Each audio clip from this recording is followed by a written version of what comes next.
अभ्यास आणि व्यासंगातून निर्भयता यायला काही हरकत नाही, पण बेदरकारपणा यायला माझी जरूर हरकत नाही. चिकित्सा असली पाहिजे, संताप मान्य असतो, पण चिकित्सेत एक संतुलन असतं आणि टीका ती मान्य करता येते. अशा पद्धतीची आपण त्यात इथं भाषास्तर गमावलेला आहे, अशी भाषा आपल्याला मान्य नसते. असो मित्र, मी अध्यक्षीय भाषण ज्या पद्धतीने पाहिजे असतं ते संमेलनाध्यक्षाचं भाषण ते करणार आहे. मूळ भाषण हे किमान 4.5 तासांचं होईल अशी आहे आणि यांच्या प्रथेप्रमाणे ती पुस्तिका छापल्या गेल्या की मला थोडा वेळ मिळतील सुद्धा. पण त्यातलं एक इथे मासला म्हणून थोडासा भाग मी सांगणार आहे, त्यामुळे पूर्ण घाबरू नका. मी फक्त त्यातला काहीच भाग तुम्हाला सांगणार आहे. इथे ज्यांच्यामुळे आज उदगीरमध्ये हे संमेलन होऊ शकलं त्या आजच्या संमेलनाच्या स्वागताध्यक्षा डॉक्टर अंजुम खात्री, ज्यांचं अतिशय सुंदर भाषण आपण ऐकलं ते सय्यद सरदार सरवर चिश्ती, प्राध्यापिका प्रतिमा परदेशी, किशोर ढमाले, मारुती कसाब, उदगीरचे जे इथले संयोजक आहेत, निवृत्ती सांगवे, अरविंद एकंबेकर, ज्यांचं आता नुकतंच आपण भाषण ऐकलं ते माजी संमेलनाध्यक्ष आनंद पाटील, इथे उपस्थित असलेले आता मी ज्यांना वेगवेगळ्या गावांमधून आता फिरून आलो आणि विद्रोही सांस्कृतिक मंचाचे महाराष्ट्रभर कार्यकर्ते पसरलेले त्यातल्या बऱ्याच लोकांना मी भेटू शकलो आणि त्यांच्यातला उत्साह, ऊर्जा मी समजू शकलो आणि मला ती जाणवली. ते अनेक लोक आहेत, त्यातले मामा जाधव इथे आले असतील, बालाजी थोटवे सर आहेत, नाशिकहून खूप मंडळी आलेली आहेत आणि इथं उपस्थित असलेल्या अनेक माझ्या मित्रमैत्रिणींनो,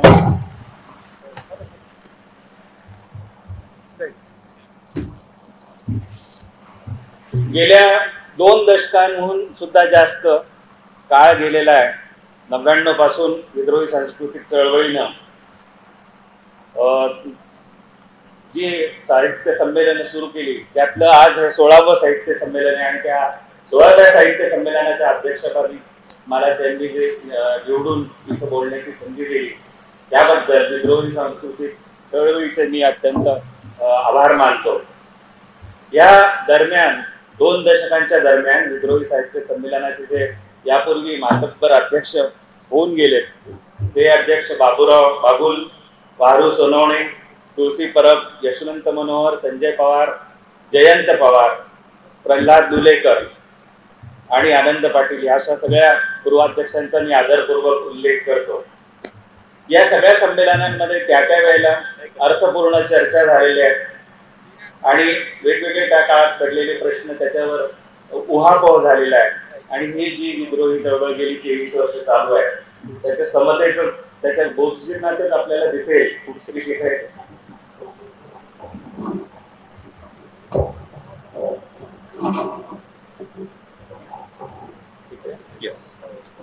तिथे विषमतेला नकार आणि समतेला होकार असं सूत्र आपल्याला दिसतं.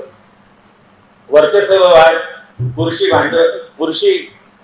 सत्ताकवाद आणि भांडवली मूल्य यांच्या विरोधातली सांस्कृतिक चळवळ आहे. महात्मा फुल्यांनी साहित्य संमेलनाबाबत म्हटलं होतं की तुमच्या त्या साहित्य संमेलनात आमचं काही हित सापडत नाही. त्यात त्यांना त्या काळाची सबळ कारणं दिसली होती. त्यालाही आता 125 वर्ष होत आहे. हीच कारणं आताही आजच्या काळातही मौजूद आहेत. समाजातल्या विविध स्तरांना, भाषा बोलींना, जाती जमातींना व्यापकपणे सामावून घेतलं पाहिजे. दुही आणि पेकीला विरोध केला पाहिजे. एकसुरी अभिव्यक्तीला नाकारलं पाहिजे आणि त्यासाठी दलित, भटके, विमुक्त, आदिवासी, कष्टकरी स्त्रिया आणि निराश झालेला तरुण वर्ग या सगळ्यांचे आवाज उमटवण्यासाठी प्रस्थापित व्यवस्थेविरुद्ध समांतरपणे प्रयत्न व्हायला पाहिजे आणि म्हणून अशा वेगवेगळ्या बहु आवाजांना सामावून घेणारी संमेलन होणं खूप गरजेचं आहे. मित्र, आजचा काळ ठीक आहे, आजचा काळ मूलभूत मानवी मूल्य, लोकशाहीची पायाभूत तत्व आणि कल्याणकारी राज्याची कल्पना यांनी निगुतीनं विणलं ते वस्त्र विणलं होतं. ती वीण पूर्ण उसवलीच गेली नाहीये तर त्याच्या धांदोट्या झालेल्या आहेत. असा काळ आपण पाहतो. हे सगळं बोलण्याचा अवकाश सुद्धा उघडपणे अतिशय संकोचित जात असताना आपल्या आसपास ही संधी आज मला थोडं इथं बोलायची मिळते. त्याबद्दल मला खूप आनंद होतोय आणि हा आनंद वेगवेगळ्या पातळ्यांवरचा आहे. ज्या मराठवाड्यात हे संमेलन होत आहे तिथल्या भूमीशी माझी नाळ जोडली, माझी नाळ मराठवाड्यात काढली. ज्या बहुरंगी संस्कृतीतलं वैविध्य आणि त्याच्याबद्दल आता अंजुम दिदींनी वर्णन केलंय ते वैविध्य पाहताना जे पाहत आम्ही वाढलो त्यात मराठी गद्याला नवा चेहरा देणारे चक्रधरांसारखे महानुभाव होते. हिंदू तुर्क संवाद देणारे एकनाथ होते. ज्ञानेश्वर, जनाबाई, बहिणाबाई, नामदेव असे वारकरी परंपरेतले संत होते. मराठीच्या कवितेची अभिमानास्पद ओळख सांगता येईल असे शेख मोहम्मद होते. सुफी संप्रदायातील थोर शायर आणि त्यांनी दखनी उर्दूचा पाया घातला ते वली औरंगाबादी यांच्याबद्दल मी थोडं अधिक बोलू इच्छितो. कारण ते माझ्या ज्या गावात त्यांचा जन्म झाला त्याच गावात माझाही जन्म झालेला आहे. ज्ञानेश्वरांनी जसं संस्कृत विरुद्ध बंड केलं तसं बंड वली औरंगाबादींनी पण केलं. वली साहेबांनी त्यावेळेला दरबारी फारसी वापरली नाही आणि त्यासाठी स्वतःची भाषा घडली. जी भाषा त्यांनी घडली त्याच त्यांच्या काव्यामध्ये आता सुरुवातीचं त्यांचं काव्य जर आपण पाहिलं दखनी उर्दू कशी तयार झाली तर त्या दखनी उर्दू मध्ये त्या काळातली मराठी, उर्दू, संस्कृत आणि हिंदी भाषेचं अतिशय चांगलं मिश्रण होतं. म्हणजे ते अनेक शब्द आहेत की कदम न म्हणता ते चरण असा शब्द वापरतात. अनेक गोष्टी उर्दू आणि संस्कृत, उर्दू आणि मराठी असे शब्द ते वापरतात. त्यांना वली सुरती किंवा वली गुजराती या नावानं पण ओळखलं जायचं. तुम्हाला माहिती आहे की ते नंतर वली सुरती त्यांना म्हटलं गेलं कारण ते नंतर अहमदाबादला जाऊन स्थायिक झाले आणि ते गुजरातच्या एवढ्या प्रेमात पडले. अर्थात हा गुजरात त्या काळातला गुजरात होता आणि ते यासाठी प्रेमात पडले होते की विविध संप्रदाय पारशांपासून इस्लाम पर्यंतचे संप्रदाय एकत्र अतिशय गुण्या गोविंदाने ते नांदत होते. अशा वेळेला वली साहेबांना एकदा दिल्लीला जायला लागलं आणि दिल्लीतला काळ जेवढा काळ ते आपल्या गुजरात पासून दूर होते तो विरह त्यांना सोसवला नाही आणि ते दुःखी झाले आणि त्यांनी एक कथा असा लिहिला होता. ते म्हटले गुजरात के फिराक सू है खार खार दिल बेकार है सीने में आतिश बहार दिल. अशा शब्दात त्यांनी आपले दुःख आपल्या जवळच्या भूमीपासून दूर राहण्याचे दुःख त्यांनी आपल्या शब्दात मांडलं. 2002 मध्ये तुम्हाला माहिती आहे की हा माणूस भारतीय गझलचा जन्मदाता आहे. दखनी उर्दू ज्याच्यापासून सुरू झाली असा माणूस हा आपल्यासाठी किती सोन्याचा माणूस आहे. आणि हा माणूस ज्याची मजार अहमदाबाद मध्ये होती 2002 मध्ये रातोरात आज जे गृहमंत्री आहे आणि तेव्हाही ते राज्याचे गृहमंत्री होते अशा गृहस्थांनी रातोरात मजार उद्ध्वस्त केली आणि तिथे डांबराचा रस्ता नाही. तर त्यांच्या गझल मधला हा विद्रोहच नव्हता तर त्यांनी एक ज्यांच्याबद्दल तुम्हाला वारंवार बोललं जातं की गंगा जमनी तहजीब सुद्धा त्यांच्या भाषेत दिसते, त्यांच्या काव्यात सुद्धा आपल्याला दिसते. तर हे उन्मादाच्या काळात अशा माणसाची मजार तोडून काही उपयोग नसतो. त्यांची उदाहरणं काळाने जपून ठेवलेली असतात. औरंगाबाद मधलाच दुसरा एक मोठा शायर त्याचं मला स्मरण करणं आवश्यक आहे, सिराज औरंगाबादी. हे 18व्या शतकातले श्रेष्ठ सुफी असे स्वतः कवी होते आणि त्यांच्या गझल मधला जो शेर आहे तो एक शेर मी तुम्हाला सांगतो. तो आजच्या काळात उन्मादात बधीर झालेल्या आणि आंधळे झालेल्या लोकांसाठीच लिहिला आहे की काय असं वाटतं. त्या ओळी अशा आहेत. आलमे दीवानगी क्या खूब है, आलमे दीवानगी क्या खूब है, बेकसी का वहां किसी को गम नहीं. आजकाल कशाचं दुःख नाही, आपण पूर्ण उद्ध्वस्त होतो याच्याबद्दल सुद्धा लोकांना तुमचं भान नाही आणि ते एका उन्मादात ग्लानीत हरवलेले लोक आहेत असं मला वाटतं. मराठवाडा हा जो भाग आहे हा अनेक गोष्टींचं विविध संप्रदायांचा समन्वय हा एक मेल्टिंग पॉट होता.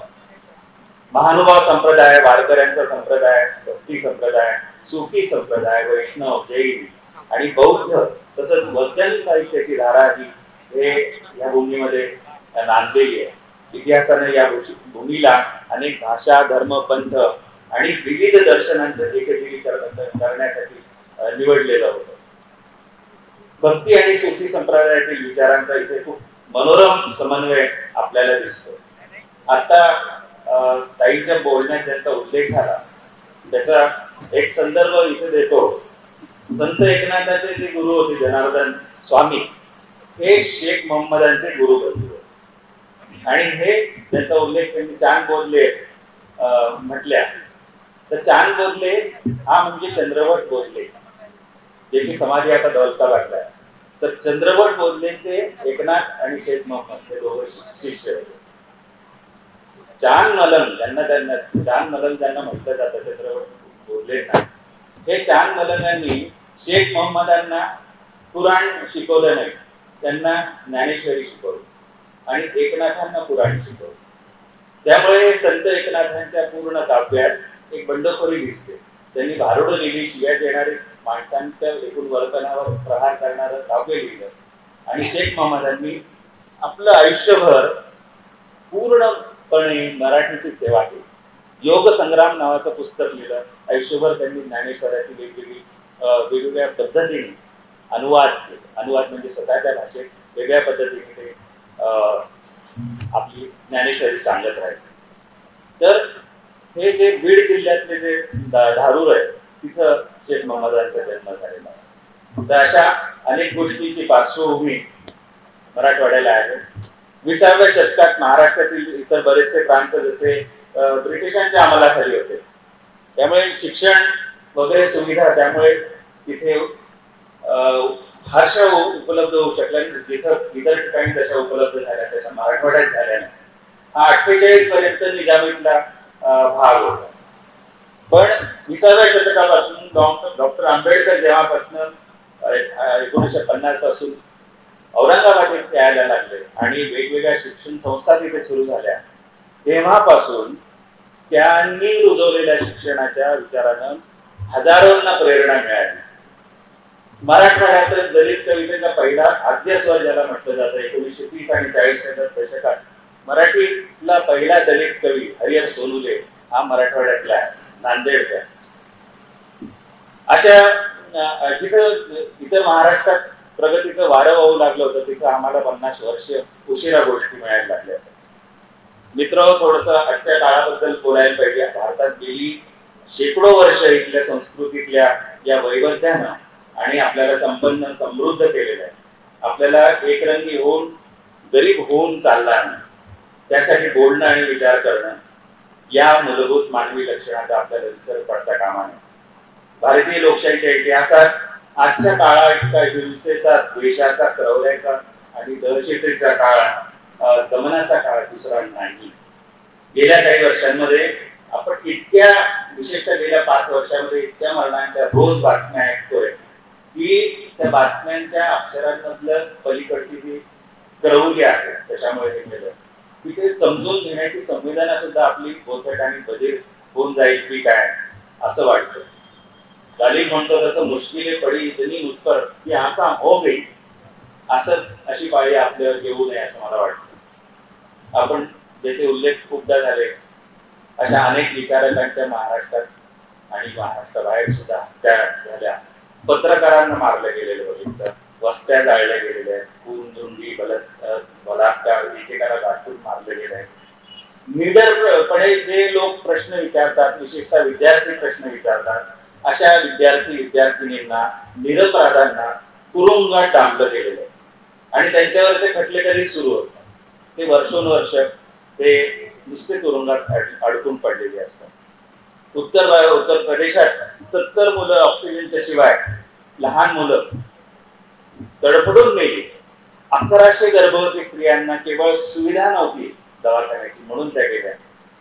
आणि जे लोक, जे डॉक्टर त्यांना मदत करू पाहत होते आणि ते अन्यधर्मीय होते केवळ, म्हणून त्यांना दीर्घकाळ तुरुंगात डांबलं गेलं. शेतकऱ्यांना अपमानास्पद वागणूक देऊन थंडी पावसात उन्हात वर्षभर रस्त्यावर ठेवलं गेलं. त्यांच्या वाटेत पेट ठोकले गेले. आणि जो शब्द खूपच कुठल्याही गोष्टीसाठी वापरला जातो, त्यांना देशद्रोही सुद्धा ठरवलं गेलं. जे हत्यारे, जे अत्याचार करतायत त्यांचा सन्मान होतो आणि त्यांची तुरुंगातून लगेच सुटका सुद्धा होते. मारेंगे काटेंगे अशी उघडपणे घोषणा देणारे, धमकी देणारे, शस्त्र बाळगा आणि मारा असं धर्मसंसदेत मगरुरीनं जे जाहीर करतात, त्यांची तुरुंगातून महिनाभरात सुटका होते. आणि एक तरुण विद्यार्थी, त्याच विद्यापीठातला एक तरुण गायक इथे आलेला आहे, तो आता तुम्हाला नंतर गाणंही म्हणून दाखवेल. तो विद्यार्थी केवळ हे म्हणतो की द्वेष असेल तर त्याचा मुकाबला आम्ही करू, त्याचा मुकाबला आम्ही प्रेमाने करू. आणि असं म्हटल्याबद्दल त्याला तुरुंगात पाठवलं जातं. महिनोन महिने, तो आता 18 महिने 20 महिने होऊन गेले तो तुरुंगात. अशी कितीतरी आपल्याला उदाहरणं सापडतील. लोकशाहीचे पायाभूत मूल्य आणि संविधानातले निर्देश दिवसा ढवळ्या पायदळी तुडवले जातात. दडपशाही आणि सेन्सॉरशिपचं भय इतकं वाढलं गेलं आहे की सार्वजनिक शैक्षणिक संस्थांमधील अधिकारी वर्ग स्वतःहूनच रांगायला तयार झालेला. एखादा तुम्ही शिवाजीचा फोटो लावू नका, गांधींचा लावू नका म्हटलं तरी स्वतःहूनच सगळे फोटो भगतसिंगांचा सगळे स्वतःहून काढून टाकायला तयार आहे. त्यामुळे शिक्षणाचा पूर्ण विध्वंस कसा होईल अशा पद्धतीने ही सगळी राज्यव्यवस्था काम करते. आणि जगभरच्या भूकेचा जो निर्देशांक असतो त्याच्या तालिकेत 116 देश आहे. आणि 116 देशात आपला नंबर कितवा आहे? 101 या नंबरवर आपण आलेलो आहे. दरवर्षी एक देशातले लोक किती आनंदात आहेत याचं मापन करणारा पण एक निर्देशांक असतो, त्याला हॅपीनेस इंडेक्स असं म्हणतात. तर त्या हॅपीनेस इंडेक्स मध्ये आपण त्या तालिकेत 136व्या क्रमांकावर गेलेलो. महाआरीनं लक्षावधी माणसं गेली, त्यापेक्षा जास्त मेली आहे ती ब्रेकिंग न्यूजच्या फवाऱ्याने, तुगलकी फरमानांना, टाळं लावून ठेवलेल्या गोदामांमुळे आणि अडवून ठेवलेल्या उपचारांमुळे, रांगांमध्ये, रस्त्यांवर आपल्याच देशात मूलभूत अधिकारापासून बेदखल होत. आजचा काळ म्हणजे मुठभर लोकांच्याकडे अपरंपार संपत्ती आणि असीम शक्ती आणि दुसरे बहुसंख्य असे आहेत की ज्यांच्याकडे विकलता आणि शबलता हेच त्यांचं आयुष्य झाले. वारसांना मारणं आणि सुटून उजळ माथ्यांना अभिमानानं मिरवणं ही आजची रीत झाली. भारत हा $1 ट्रिलियन इकॉनॉमी आहे असं म्हटलं जातं. आणि त्याचं दुसरं टोक जे आहे, ज्याचं कोणाचं लक्ष जात नाही, ते टोक अंधारात हरवलेलं, त्याकडे आपलं लक्ष जायला हवं. मित्र, एक कादंबरी आहे गॅब्रिएल गार्सिया मार्केज नावाच्या एका लॅटिन अमेरिकन लेखकाची. त्या कादंबरीला एक अंश तो मला खूप वारंवार अलीकडे खूप आठवतो. 100 Years of Solitude या नावाची कादंबरी, तिचं भाषांतर बहुधा मराठीत आलेलं, एकांताची 100 वर्ष. त्या कादंबरीत एक प्रकरण आहे, 14वं प्रकरण. त्यात जो त्यातला नायक आहे जुझे अर्काडियो सेगुंदो, तर हा बागांवर काम करणारे जे शेकडो मजूर आहेत, तर सेगुंदो त्यांचा एक पुढारी तरुण मुलगा आहे. आणि तो त्या मालकांविरुद्ध संप करायला त्यांनी प्रवृत्त केलं, कारण त्यांना अनेक वर्ष मिळवणूक होते आणि कमी वेतन मिळत. तर जे सत्तेतले लोक आहेत ते सांगतात की या ठीक आहे, इथं एक मोठं मैदान आहे आणि मैदानावर तुम्ही 3000 लोक या, आपण वाटाघाटी करू. ते 3000 लोक कामगार आहेत, त्या विशेष आशेने तिथे जातात. त्यात सेगुंदो सुद्धा असतो. त्यांना तिथे गेल्या तो तिथला जो लष्करी मगरूर अधिकारी आहे तो सांगतो की 5 मिनिटात संप मागे घ्यायचा, तुम्हाला 5च मिनिट आहेत, त्याच्यानंतर आम्ही काय करायचं ते आम्ही करू. आणि तो दुसऱ्या मिनिटाला मशीन गननी त्या 3000 लोकांवर गोळीबार करतो. 3000 माणसं मरतात, रक्तपात होतो. त्या मेलेल्या लोकांमध्ये म्हातारी माणसं असतात, तरुण अगदी लहान बाळं असतात आणि कित्येक स्त्रिया सुद्धा त्यात असतात. त्याच्यानंतर असं होतं की हा सेगुंदोला जेव्हा जाग येते, हळूहळू शुद्ध येते, तर तो स्वतः सुद्धा जखमी झाला आणि त्याच्या लक्षात येतं की आपण एका मालगाडीच्या ट्रेनच्या एका याच्यावर पडलेलो, ढिगाऱ्यावर पडलेलो आणि आसपास पाहतो तर ती प्रेत आहे. केळीच्या बागातल्या मालकांची एक असतं की तिथे घाण झालेली केळी, सडलेली केळी ते समुद्रात फेकत असतात आणि काही वेळातच या सगळ्या मजुरांना, त्यांच्या मृत मजुरांना समुद्रात फेकलं जाणार असतं. तो जीव घेऊन तातडीने त्यातनं खाली ट्रेन मधनं उडी मारतो आणि त्या जखमी अवस्थेत चालत चालत चालत चालत परत आपल्या गावात येतो. तिथे एक स्त्री त्याला दिसते आणि त्या स्त्रीला तो विचारतो की अरे आता माणसं गेली या मैदानावर आणि तो मी खूप अस्वस्थ आहे. ती म्हणते असं काही नाही झालेलं, मी इथंच होते की पाऊस पडतोय, पावसात सगळं काही स्वच्छ झालेलं आहे, मैदानावर काही डाग बीग दिसत आहेत का, काहीच नाहीये. तो दुसऱ्या माणसाला विचारतो, तो म्हणतो नाही आम्ही काही ऐकलेलं नाही. तो सरकारी अधिकाऱ्याला भेटतो, तो तिथल्या अनेक लोकांना भेटतो, पुढाऱ्यांना जाऊन भेटतो. ते म्हणतात याला वेट लागलाय, इथे सगळे चांगले लोक आहेत, मस्त चाललंय, काहीही झालेलं नाहीये, एकही माणूस इथे मेलेला नाही आणि एक रक्ताचा टिपूस सुद्धा दिसत नाही, खूप आम्ही आनंदात आजचे दिनच आलेले. तो माणूस जो संवेदनशील आहे, तो मार्केटच्या कादंबरीतला गर्भित नायक आहे. तो संवेदनशील माणूस आहे आणि संवेदनशील माणसांनाच झालेल्या हत्या दिसतात आणि ह्या गोष्टीचं तुम्हाला सरळ काही नातं आजच्या काळाशी पण दिसेल. आपण हजारो वर्षांपासून, प्राचीन काळापासून अतिशय सहिष्णू असा समाज आहोत. आपण कधीही असहिष्णू नव्हतो. की ज्या पद्धतीने आज आपल्याला चिरफाडले गेलेल्या वेगवेगळ्या टप्प्यांमध्ये टाकलेलं आहे, तसे आपण कधीही नव्हतो. व्हॉइसेस ऑफ डिसेंट या नावाचं पुस्तक नुकतंच रोमिला थापर या इतिहासकार विदुषीचं आलेलं आहे. त्याचे मराठी खूप चांगलं भाषांतर आलेलं आहे, असहमतीचे आवाज. या पुस्तकात तुम्ही ते जरूर, इथे विद्यार्थी खूप आलेले आहेत आणि मला भेटले सुद्धा, त्यांनी जरूर हे पुस्तक मिळवावं आणि वाचावं, असहमतीचे आवाज. तर त्यात ते असं म्हणताय की असहमती प्राचीन काळापासून होतीच. आपल्याकडे प्रश्न विचारले जायचे, चर्चा व्हायच्या आणि चर्चेद्वारे प्रश्नांची तड लावण्याचं काही ठरवलं जायचं, प्रोत्साहन दिलं जायचं. आता प्रश्न उपस्थित करण्याचा अधिकार सार्वजनिक आहे. कोणताही नागरिक तो अधिकार म्हणजे वापरू शकतो. पण हा जो अधिकार आहे तो पूर्वी फक्त ज्यांच्याकडे शक्ती आहे, सामर्थ्यवान असे लोक आहेत, तेच फक्त ते वापरू शकायचे. आता आपण लोकशाहीतले नागरिक आहोत. प्रत्येक नागरिकाला समान दर्जा आहे आणि कोणताही माणूस हा नागरिक असण्याबरोबर त्यांनी धर्मनिरपेक्ष असणं हेही तत्व महत्वाचं आहे, ते त्यांनी विसरायला कामा नये. त्यामुळे असहमतीचा अधिकार आणि सामाजिक न्यायाची मागणी हे लोकशाहीचे खरी मूलतत्व आहे, त्याच्या गाभ्याशी असलेल्या गोष्टी. त्यामुळे कायदेशीर दृष्ट्या समान दर्जा प्राप्त झाल्यानं लोकशाही ही धर्मनिरपेक्ष असण्याव्यतिरिक्त दुसरं काहीही असू शकत नाही, असं रोमिला थापर यांनी म्हटले. पूर्ण एकत्रित या गोष्टीची 3000 वर्षात काय काय घडलं, 5000 वर्षात काय काय घडलं त्याची चर्चा करणं एक मोठा निबंध आहे 175 पानांचा. आणि त्याच्या केंद्रस्थानी नागरिक आहे, व्यक्ती हे त्याच्या केंद्रस्थानी आहे. आणि आपण पाहतो की एकाच समाजात आस्तिक नास्तिक असू शकतात, त्यांचे आहाराचे प्रेफरन्सेस आहेत ते वेगवेगळे असू शकतात, श्रद्धा प्रत्येकाच्या वेगवेगळ्या असू शकतात.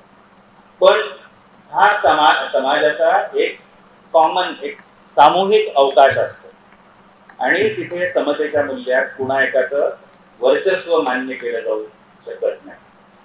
आणि जो वर्चस्ववाद, हेजिमनी याचा मुद्दा वारंवार मांडला जातो आणि इथे सुद्धा बोलला गेला. त्या वर्चस्ववादाच्या विरोधात आपल्याला एक उपक्रम, प्रतिवर्चस्ववादी एक कार्यक्रम ठरवणं गरजेचं आहे. त्यामुळे राज्य संस्थेच्या ज्या आजच्या ज्या व्यवस्था आहेत, वेगवेगळ्या व्यवस्था, कमिशन्स आहेत, स्वायत्त संस्था म्हणवल्या जाणाऱ्या गोष्टी आहेत, त्या सगळ्या आजच्या सत्तेच्या बटीक झालेल्या आहेत, गुलाम झालेल्या आहेत. आम्ही नागरिक आहोत. आजच्या काळात नागरिक म्हणून आपण काय केलं पाहिजे? आपल्याला भूमिका तरी माहिती आहे का? नागरिक आहात म्हणजे काय? माझा मुंबईचा एक मित्र आहे फरीद खान नावाचा, त्यांनी फार सुंदर, तो हिंदी कवी, त्यांनी फार सुंदर कविता लिहिली आहे. ती मी सांगतो, त्यातल्या काही ओळी सांगतो. तो म्हणतो, मैं नागरिक हूं, सर्वोच्च पद पर आसीन हूं. मैं नागरिक हूं और सर्वोच्च पद पर आसीन हूं. मेरा फर्ज बनता है कि मेरे मातहत काम करने वाले, म्हणजे माझ्या हाताखाली काम करणारे, मेरे अपने मातहत काम करने वाले राष्ट्रपति, प्रधानमंत्री और सर्वोच्च न्यायालय की आलोचना करूं. हम भारत के लोग ये वचन ले. या फरीद खानच्या ओळी या प्रत्येकाने लक्षात ठेवायला पाहिजे. आपण मालक आहोत आणि हे सगळे आपले नोकर आहेत, आणि ते कसं काम करतायत हे बघणं आणि त्यांच्यावर टीका करणं ही आपली जबाबदारी. मित्र, याच्यात अनेक गोष्टी मी तुम्हाला सांगू शकतो की किती वर्षांपासून, किती काळापासून भारतात वेगवेगळे धर्म आले. ख्रिश्चन धर्म म्हणजे इकडं ख्रिस्त अजून मरून 50-52 वर्ष झाली नव्हती तेव्हा भारतात आले नव्हता. त्याच्यानंतर इस्लाम 7व्या-8व्या याच्यात आला. भारतात केवळ 4च धर्म होते, जैन, शीख, बौद्ध आणि हिंदू, ज्याला हिंदू म्हटलं जातं, तो एक धर्म. नंतर भारतात 8 मुख्य धर्म आपले सध्याचे झाले, 4 आणखी आलेले आहेत. त्याचा अर्थ हाच आहे की आपण कधीही असहिष्णू नव्हतो. आपल्याला असहमती होती पण आपण सहिष्णू होतो, दुसऱ्यांचा आदर करणारे असे समाज होतो. आणि हे सगळं ज्ञानाचं संचित आपण विसरता कामा नये. आता जे चाललेलं आहे प्रखर राष्ट्रवादाचं जगभर एक अमानुष विस्तारवादाचं जे आपल्याला दृश्य दिसतंय, हा राष्ट्रवाद जेव्हा अतिशय जहाल आणि टोकाचं ते रूप दाखवतो तेव्हा त्याचे परिणाम खूप हिंसक आणि अतिशय धोकादायक असतात. त्यातील अमानुष शोषणाच्या खात्रीमुळे तो जगभरचे अनेक जे विचारवंत आहेत त्यांनी अशा प्रकारच्या राष्ट्रवादाला नाकारलेलं आहे.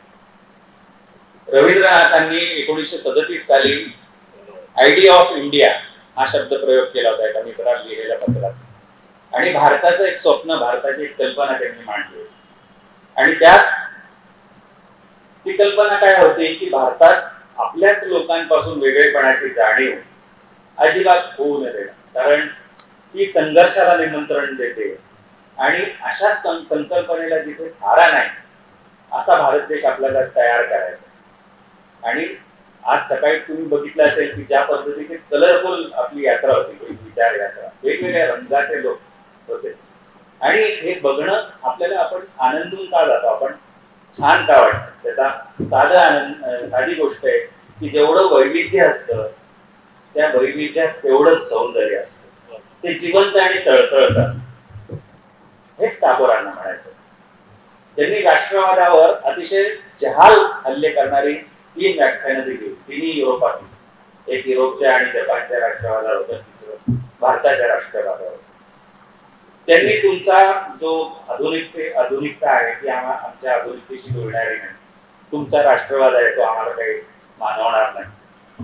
आणि त्यांनी असं लिहिलं होतं की आपल्याला आपल्या कल्पनेतल्या भारताची जर प्राप्ती करायची असेल तर आपल्याला मानवतेच्या मूल्यांपेक्षाही राष्ट्र मोठं असतं असं जे सांगितलं गेलंय त्या शिकवणुकी विरुद्ध लढायला लागेल. आणि त्याचा सगळ्यात मोठा धोका भारताला काय आहे की तुम्ही राष्ट्र मोठे आहे पण माणूस आणि माणुसकी ही अत्यंत खालच्या दर्जाची. टागोर असं म्हटलं होतं की माणुसकी आणि राष्ट्र अशा 2 गोष्टींचीच निवड करायची मला माझ्या समोर ठेवलं तर ती माणुसकीची निवड केली. त्यामुळे ते स्वतःला ह्या सगळ्या राष्ट्रवाद नावाचे आणि त्यातल्या ह्या समजुती झालेल्या आहेत आणि आज त्याचा आपण अत्यंत विकृत स्वरूप बघतोय. त्या सगळ्या गोष्टींपासून अलग करत होते. त्यांचं शांतता, सुसंवाद, करुणा आणि प्रेम या गोष्टींमध्ये जोडून घेत होते. आज असहमती दर्शवली किंवा अभिव्यक्ती स्वातंत्र्याच्या बाजूने बोललं तर तुम्ही देशद्रोही असा संदेश वेगवेगळ्या डायरेक्टर बोलतात, प्रत्यक्ष बोललं जातं, धमक्या आमचे फोन टॅप केले जातात, अनेक गोष्टी. हे सगळी यंत्रणा तुम्हाला घाबरवून टाकण्याची. आंबेडकरांनी 2 साधे संदेश दिले होते. मी तुम्हाला आधीही म्हटलो की जेव्हा तुम्हाला भयभीत करण्याची यंत्रणा कार्यरत होईल, तेव्हा तुम्हाला खूप घाबरवलं जाईल. त्याच्यावर एकच इलाज आहे, तुम्ही निर्भय व्हायचं. जेव्हा तुम्हाला खूप अपमान केला जाईल, त्याच्यावर एकच इलाज आहे, तुम्ही स्वाभिमानी व्हायचं.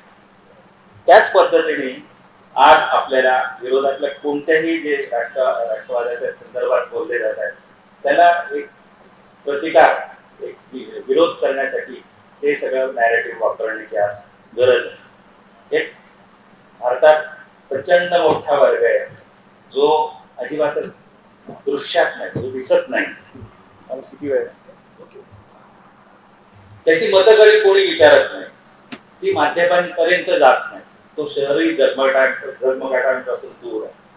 पण तो प्रत्यक्ष या बदललेल्या झगमगाटी खोट्या विकासाची झळ पोचलेला माणूस, तो प्रत्यक्ष पीडित आहे. त्याच्या घरात आत्महत्या झालेली आहे, त्याच्या घरात कोरोनाने मृत्यू झाले, त्याच्या मुलांना रोजगार नाहीये, त्याच्या गावात वीज, रस्ते नाहीये, त्याच्या जमिनी भांडवलदारांसाठी, खाणींसाठी, उद्योगांसाठी गिळल्या गेलेल्या. बँकेसाठी त्याला तालुक्याच्या गावी जावं लागतं आणि तिथे पोहोचून त्याच्या हातात काहीही पडत नाही. वेगळी घोषणांना आणि दिल्लीवागेला मात्र तो आता ओळखू लागलेला. अनेक मुद्दे आहेत. आता हे जे दृश्य आपण पाहिले, दुसरं दृश्य असं आहे जे टेक्नॉलॉजीचा मुद्दा पुन्हा पुन्हा सांगितला जातो की आपण किती प्रगत झालो. हे दृश्य जे वास्तव आहे, त्याच्या पलीकडचं जे वास्तव आहे ते तंत्रज्ञानानं निर्माण केलेलं वास्तव, जे व्हर्च्युअल, ते अतिशय भयानक आहे. व्यावसायिक कंपन्या, सरकारी संस्था यांच्याकडे सर्वसामान्यांची माहिती ज्या प्रमाणावर साठवली जाते आणि ती माहितीचा वापर करून वेगवेगळे राष्ट्र माझ्याकडे आता त्याच्यावरून भांडणं, जगभर युद्ध होत आहे आणि त्याच्याकडे माहिती जास्त ही सुपर पॉवर, असं एक समीकरण होणार आहे. आधार कार्डाचे उपयोग आणि आवश्यकता आपल्याला माहिती आहे, पण त्याचा उपयोग, त्याच्या ज्या पद्धतीचा खरा उपयोग तो निराळा. त्यातल्या व्यक्तीची माहिती, त्याची वैचारिक कल काय आहे, त्याची जात, त्याच्या धर्मविषयक त्याची मतं, त्याचे आजार, त्याचे नातेवाईक, तो आप्त, तो कुठे राहतो, काय वाचतो, कुठे गेलेला आहे, काय जेवतो आणि किती पैसे कमावतो, खर्च किती करतो आणि केवढा कर भरतो, या सगळी माहिती यंत्रणेतल्या वापरकर्त्यांच्या सोयीप्रमाणे केव्हाही त्यांना उपलब्ध असते. ही गोष्ट कशासाठी वापरली होते, तर तुमच्यावर अंकुश ठेवण्यासाठी वापरली जाते. हे खूप विस्तृतपणे सांगण्याचं प्रकरण आहे आणि ते आता मी फार त्याच्या तपशिलात जात नाही. पण याच्या पलीकडे आणखी भयावह गोष्टी आभासी विश्वास सुरू झालेल्या आहेत, ज्याला मेटावर्स असं म्हटलं जातं. या मेटावर्स अलीकडे आलेलं उदाहरण तुम्हाला माहिती असेल की त्या मेटावर्स मध्ये एक ब्रिटनची मध्यमभूमी स्त्री गेली आणि तिच्यावर बलात्कार झाले आणि त्याची त्या अशा आभासी बलात्काराची पहिली तक्रार ब्रिटनमध्ये नोंदवली गेली. त्यामुळे आज आपल्याला खरी गरज आहे, विद्रोह हा जो शब्द आहे त्या विद्रोहाची आपल्याला गरज. विद्रोह म्हणजे काय की जो प्रस्थापित आणि प्रतिष्ठापना झालेलं सत्य असतं, जे सत्याला जरा मखरात बसवलेलं असतं, त्या सत्याला ललकारणं, आव्हान देणं, प्रश्न विचारणं म्हणजे विद्रोह. तुम्हाला माहिती आहे की हा असा विद्रोह खूप लोकांनी केलेला आहे. आज ज्ञानेश्वरांनी पण केला होता, तुकोबांनी केला होता, बसवेश्वरांचं उदाहरण आपल्या समोर आहे, जनाबाईनं पण केलेला होता, कोपर्निकसनं पण केलेला, गॅलिलिओचा सुद्धा विद्रोहच होता. जेव्हा जेव्हा आपण ज्ञान आणि सत्य मांडायचा प्रयत्न करतो तेव्हा तेव्हा धार्मिक संस्था तुम्हाला दंड द्यायला तयार असतात. त्यांनी काय म्हटलं होतं ही पृथ्वी भोवती सूर्य फिरतो. धार्मिक जे संस्था होत्या, चर्च जे होतं, त्यांना मान्य नव्हतं, अरे धर्माच्या विरुद्ध आहे, आणि त्याला साखळदंडाने बांधलेलं. प्रत्येकाला असं झालं. सत्य जे जे बोललेले, ज्यांनी ज्यांनी प्रश्न विचारलेले, सॉक्रेटिसचं आपल्याला हे उदाहरण माहिती आहे. मित्राचं नातं जे असतं ना, मित्र ते सत्याशी असतं. त्यामुळे सत्ता जेव्हा असत्याची स्थापना करते, ते असत्य प्रस्थापित होतं, त्यावेळी खरं जे सत्य आहे ते त्याला आव्हान देतं. असत्य हे दमनासाठी वापरलं जाणारं विषारी साधन. याचं प्रत्यक्ष उदाहरण आपल्याला सामाजिक माध्यमावरची ट्रोलबाजी, व्हॉट्सअपवरचं जे त्यांचं ते भीषण ज्ञान, अशा गोष्टी आपल्याला अगदी समोर. त्यामुळे विवेकाची पुन्हा आठवण करून देण्यासाठी आपल्याला विद्रोहाची गरज कायम पडत आली. विद्रोह प्रत्येक पिढीने आपापल्या पद्धतीने केलेला आहे. आता ऑगस्टमध्ये काळसेकर आमचे मित्र गेल्यानंतर त्यांच्या स्मृती सभेसाठी एजाज अहमद यांचे सुद्धा आत्ताच नुकतंच निधन झालं. ते एजाज अहमदना आम्ही निमंत्रित केलं होतं आणि ते तेव्हा बोलले होते. तर आजच्या काळाचं वर्णन ते जे करत होते, ते असं म्हटले होते की विवेकी भाषा आणि अविवेकी भाषा यातली सीमारेषा आता पुसून गेली. सत्य भाषा आणि असत्य भाषा यातली रेषा सुद्धा पुसून गेली. गेल्या 200 वर्षात तराजूचा काटा विवेकाच्या विरुद्ध आणि अविवेकाच्या बाजूने पहिल्यांदाच ढळलेला आहे. राजकारण, धर्म, मास मीडिया अशा सगळ्या क्षेत्रात हे आपल्याला दिसत आहे. आणि आधुनिक समाजाला जे मोठे धोके आहेत, प्रचंड मोठे 4-5-3-4 धोके जे सांगितलेले आहेत, त्यात एक धोका मीडियाचा आहे. वास्तव सत्य आधारलेली, त्याच्यावर आधारलेली मानकं असतात. सरकार, मीडिया, वकील, पोलीस हे सगळे ज्या पद्धतीने एका विशिष्ट अन्य धर्मियांचं चित्र कसं रेखाटतात, जे प्रत्यक्षाहून वास्तवाहून पलीकडे अतिशय वेगळं आणि चुकीचं असतं. त्यामुळे अशा परिस्थितीत आपण काय करायचं? तर आपल्याला महात्मा ज्योतिबा फुलेंपासून वीरा शिंदे असतील, बाबासाहेब आंबेडकर आणि कॉम्रेड शरद पाटील यांच्यापर्यंत अनेक विचारकांनी उतारा सुचवले आणि तो आजच्या काळातही अतिशय प्रस्तुत आहे. महात्मा ज्योतिबा फुले म्हणतात त्याप्रमाणे स्त्री, आदिवासी, दलित अशा सर्व समुदायांचं अब्राह्मणी तत्वज्ञानाने प्रबोधन करणं हा पहिला आहे. आणि ते करताना आपल्याला अशा एका धर्मनिरपेक्षतेची आवश्यकता आहे जो वर्गविरोधी असेल, पण भारतीय संदर्भात मुख्यतः जात विरोधी आणि स्त्रियांच्या हक्काचा हिरिरीने विचार करणारा सुद्धा ते प्रबोधन असेल. ज्योतिबा फुलेंच्या आयुष्यभराच्या कामाचा जो मोठा प्रकल्प आपण बघत असतो, वाचलेला असतो, त्यात काय होतं तर प्रस्थापित, शोषक, असहिष्णू आणि अन्यायी अशा संस्कृतीला बहुजनांच्या असमांतर आणि सशक्त संस्कृतीने पर्याय विकल्प उभा करणं. फुलेंनी आपल्या समाजातले घृणाचं, अन्यायाचं मर्म ओळखलं. त्यांनी पूर्ण समाजाचा अतिशय समग्रतेने विचार केला होता आणि त्यातून प्रस्थापित संस्कृतीला एक मोठा पर्याय देण्याचं स्वप्न पाहिलं आणि त्यासाठी ते संघर्ष करत. म्हणजे प्रत्येक गोष्टीचा, म्हणजे धर्म असेल तर त्यांनी धर्माला स्वतःचा एक धर्म कसा निर्माण करता येईल, संस्कृतीला प्रतिसंस्कृती कशी निर्माण करता येईल, शिक्षण आम्ही समांतर पद्धतीने कसं शिक्षण घेऊ आणि कशा पद्धतीने आमच्याच कड्यावर, आमच्या तळावर डोकं घेऊन उभे राहू, असे सगळ्या गोष्टींचा त्यांनी वेगवेगळ्या पातळ्यांवर विचार केलेला दिसतो. त्यामुळे त्यांना जे परिवर्तन पाहिजे होतं ते तळापासून वरपर्यंत आमूल असं परिवर्तन त्यांना अपेक्षित होतं. सामाजिक प्रतिष्ठा मिळावी, सामाजिक अधिकार मिळावे, ही त्यांची नुसती मागणी नव्हती. ते मागणी करत नव्हते, तर तो त्यांचा आग्रह होता. ही डिमांडेड दोज. 19व्या शतकात स्थिरावलेल्या ब्राह्मणी संस्कृतीच्या वसाहतवादाला घालवण्याचे त्यांचे प्रयत्न. कारण समाजाची ही संस्कृती एकदिनसी, एकरंगी कधीच नसते, ती बहुलतावादी असते आणि या बहुलतावादाला, समतेला, बंधुतेला ते प्रक्षेपित करत आहे.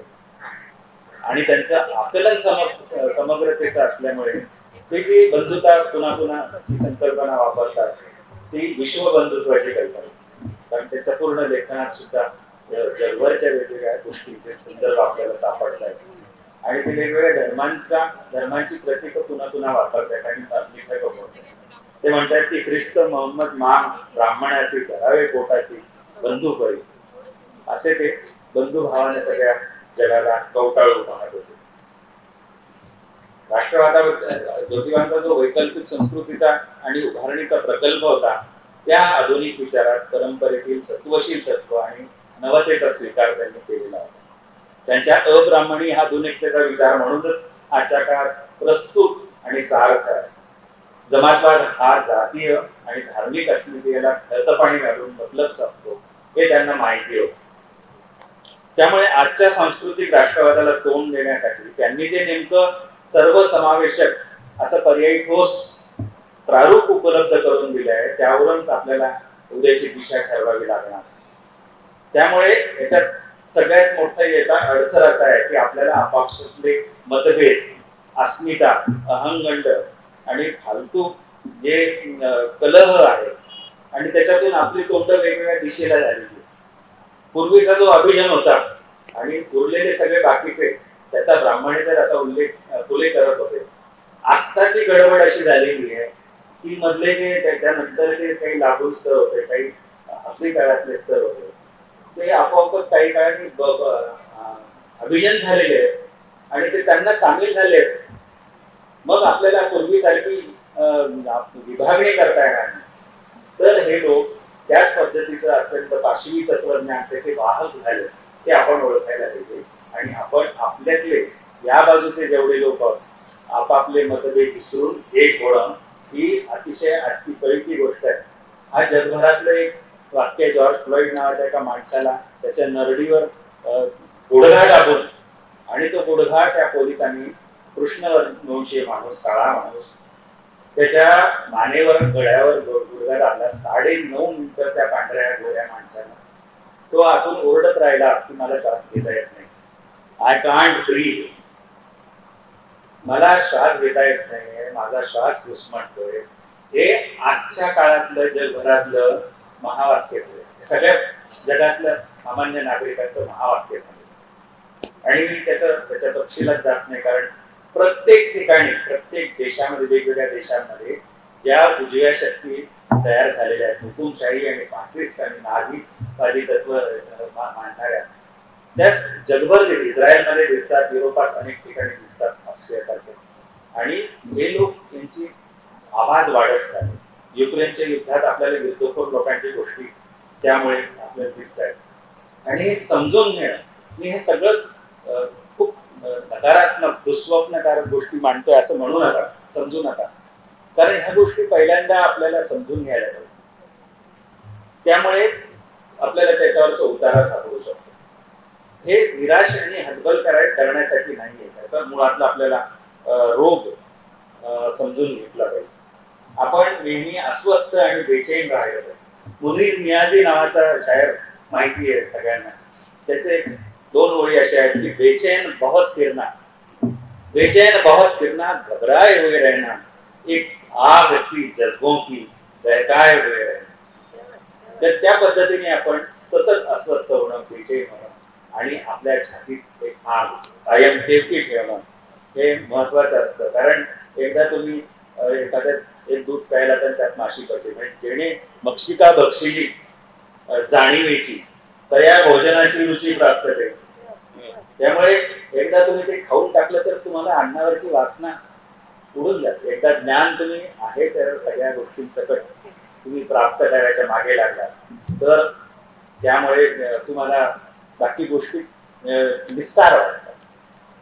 तर हे समजून घेऊन आताच्या गोष्टींवर आपल्याला एकत्र येऊन तोडगा काढायला पाहिजे. कारण मुक्तिबोध असं म्हटलेलं आहे की आता आपण काहीच केलं नाही समजा तर आपण पुढच्या पिढ्यांना काय उत्तर देणार. मुक्तिबोधांची खूप मोठी कविता, त्यातील 2 ओळी अशा आहेत कि अब तक क्या जिया, अब तक क्या जिया, जीवन क्या जिया, ज्यादा लिया और दिया बहुत कम कम, अरे मर गया देश, मर गया देश, अरे जीवित रह गए तुम. हे आपल्या हृदयात कोरलं पाहिजे. याची लाज आपल्याला सतत बाळगली पाहिजे, बाळगून ठेवली पाहिजे मनात. आजच्या त्यासाठी पाळतखोर शासन आहे. तुम्ही सतत निगराणी खाली आहात, सर्व्हिलन्स मध्ये आहात. अशा शासनाच्या विरुद्ध आपल्याला जर एकवटून आपल्याला विरोध करायचा असेल तर खूप मोठी तयारी करावी लागेल. त्यांनी आज ज्या पद्धतीचं विष तयार करायला 100 वर्षे घेतली आहेत आणि आता ते पसरवू लागले, तर आपल्याला सुद्धा आपल्या पद्धतीने त्याला उत्तर देण्यासाठी वेगळ्या प्रकारचं ज्ञानाचं आणि विचारांचं अमृत माणसामध्ये पोहोचून अशी माणसं उभी करायला लागणार. मी अगदी 5 मिनिटात संपवतो. हा अतिशय क्रूर असा समकाळ. ह्या समकाळामध्ये सुद्धा मी आता खूपच नकारात्मक बोललो, पण त्यातली एक चांगली बाब अशी आहे की मला तरीही मी खूप आशावादी असा माणूस. मला एक प्रकारचा युटोपिया, एक प्रकारचा स्वप्नलोक सतत खुणावत असतो की सुबह आएगी. जब बहुत रात होने को होती है तो सुबह होने को होती ही है. त्यामुळे मला तो एक आशावाद कायम असतो, कारण मी कवी आहे, भानावर असलेला कवी. आणि कवीचं एक तत्व असायला पाहिजे त्याच्या अंगात, त्याची ती पूर्वअट असली पाहिजे की तो अस्वस्थ नागरिक पहिल्यांदा असला पाहिजे. तो सतत विरोधी पक्ष विरोधातल्या रांगेत पहिल्या बाकड्यावर बसलेला पाहिजे. त्यामुळे मला कायम दुर्लक्षित झालेले, राहिलेले, अन्याय झालेले स्त्री पुरुष दिसत असतात. प्रत्येक माणसाच्या, नागरिकाचं अस्तित्व प्रश्नांकित आहे. तो केव्हा माणूस गायब होईल आपल्याला दिसतोय, आता दिसणार नाही, अशी खरोखरच गोष्ट, अशा गोष्टी घडत आहेत. अशी अवस्था आलेली आहे. आणि तुम्ही इथं बसलेले आहात, तुम्हाला कशातही अडकवलं जाईल, फसवलं जाईल, अशी स्थिती आहे. आणि आजच्या काळाला काही विवेक उरलेला नाही. आजचा काळ जो आहे तो नागरिकांच्या मुळावर उठलेला काळ. हा काळ पुस्तकांचा शत्रू आहे, ज्ञानाचा शत्रू आहे. समता, स्वातंत्र्य, इतिहास आणि सत्य या गोष्टींचा वैरी आहे. आपण लुभाडले जातो हातोहात. आजची सत्ता ही वंचितांच्या, वर्जितांच्या, दलितांच्या, बुद्धिवंतांच्या विरोधी असलेली सत्ता. तिला भाषा, साहित्य, तत्वज्ञान, कला, परंपरेचं धवल सौंदर्य यांचं वावलंय. त्यामुळे जागर राहणं गरजेचं वाटतं. कारण माणुसकीची पुन्हा पुन्हा स्मरण करून, माणुसकीचं पुन्हा पुन्हा स्मरण करून देणं हेच कवीचं आणि कोणत्याही कलावंताचं आणि भान असलेल्या नागरिकाचं पहिलं कर्तव्य असतं. हे आपण करायला पाहिजे. कवी जे बोलू पाहतो ते त्याचे स्वर अतिशय शांत आणि दुखरा तुम्हाला वाटू शकतो, पण तो सांगतो की अमानुष या हुकुमशहाच्या सावल्या आहेत त्या मोठ्या मोठ्या होत चाललेल्या आहेत. आणि त्यामुळे जिवंतपणाच्या, स्वातंत्र्याच्या, भलेपणाच्या अस्तित्वाला या सावल्या थापवतात. सत्य हाच गृह मानला जात असेल तर कवी आणखी ठामपणे सत्य की जय हो असंच म्हणणार. त्याच्या स्वरात आपण सगळे लोक हा देश वाचवण्याची आपण काळजी करायला पाहिजे. कविता लिहिणं हाच सत्याचा उच्चार करणं. मित्रांनो, शेवटी माझे मित्र उदय प्रकाश, हिंदीतले कथाकार आणि कवी, त्यांच्या काही ओळी मी तुम्हाला वाचून दाखवतो आणि माझं आजचं भाषण संपवतो. आपल्याला आज आपली संस्कृती, आपलं संविधान आणि मानवी सभ्यतेतली मौलिक अशी मूल्य टिकवायची असतील तर माणूस म्हणून आपल्याला आपण जिवंत असण्याची खूण दाखवणं फार गरजेचं आहे. आहात ना जिवंत, असं एकमेकांना आपण विचारलं पाहिजे. त्यामुळे माणूस म्हणून आपल्याला ज्या स्वातंत्र्य, समता, करुणा, न्याय या गोष्टी अत्यंत प्रिय आहेत, त्यासाठी आपल्याला मुकेपणा सोडला पाहिजे. आपण बोलकं व्हायला पाहिजे. आणि बोलून फैज, आता प्रतिमा ताईने उल्लेख केला तसं फैज म्हणतो, त्याचा उल्लेख केला की ये थोड़ा वक्त बहुत है, ये थोड़ा वक्त बहुत है, बोल बोल तिलब आजाद है. उदय प्रकाश सुद्धा आपल्या जिवंतपणाची आठवण करून देण्यासाठी असं म्हणतात की आदमी आदमी मरने के बाद कुछ नहीं बोलता। आदमी मरने के बाद कुछ नहीं बोलता। आदमी मरने के बाद कुछ नहीं सोचता। कुछ नहीं बोलने पर और कुछ नहीं सोचने पर आदमी मर जाता है। हे आपण लक्षात ठेवू आणि तसं वागायचा प्रयत्न करतो। जिंदाबाद।